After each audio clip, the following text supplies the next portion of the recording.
شب صدر گیلانی صاحب اور ارحم ارمان صاحب، نعمان صاحب. ایکچولی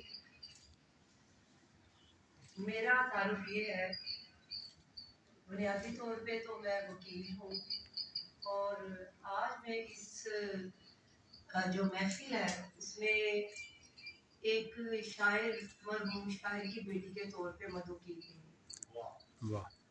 تو سب سے پہلے میں ساری انتظامیہ کا شکریہ ادا کرتی ہوں کہ آج اس پروکار تقریب میں انہوں نے مجھے دعوت دی اور اتنی خوبصورت محفل سجانے پر، اور اتنے پیارے یہ جو شاعر با ادب ہوتے ہیں، میں نے کہا کہ با ادب ہوتے ہیں اور با مراد ہوتے ہیں. ماشاء اللہ، تو یہ بہت اچھا. سارے، کیونکہ ہمارا ملک پاکستان جس کی آزادی کے لیے کے جشن کو منانے کے لیے ہم یہاں پہ اکٹھے ہوئے ہیں، وہ ایک شاعر کی مراد ہے.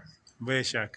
شاعر نے اس کا جس خواب دیکھا اور جس کی حقیقت میں آج ہم بیٹھے ہیں، اور شاعروں نے اتنے پیاری پیارے انداز میں یہاں ایک ایک کونے کریے کی تصویر کشی کی ہے کہ یقین ماننے کہ میرا دل خوش ہو رہا ہے. مجھے شعر نہیں کہنے آتے، میں ایک چھوٹا سا اپنے جو ہے پڑھتی تھی بچپن میں اسکول میں، تو وہ پڑھوں گی. سوہنی دھرتی اللہ رکھے قدم قدم آباد، قدم قدم آباد تجھے.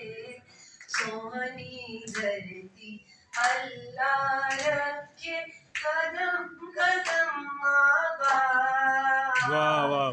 قدم قدم آباد تجھے، قدم قدم آباد.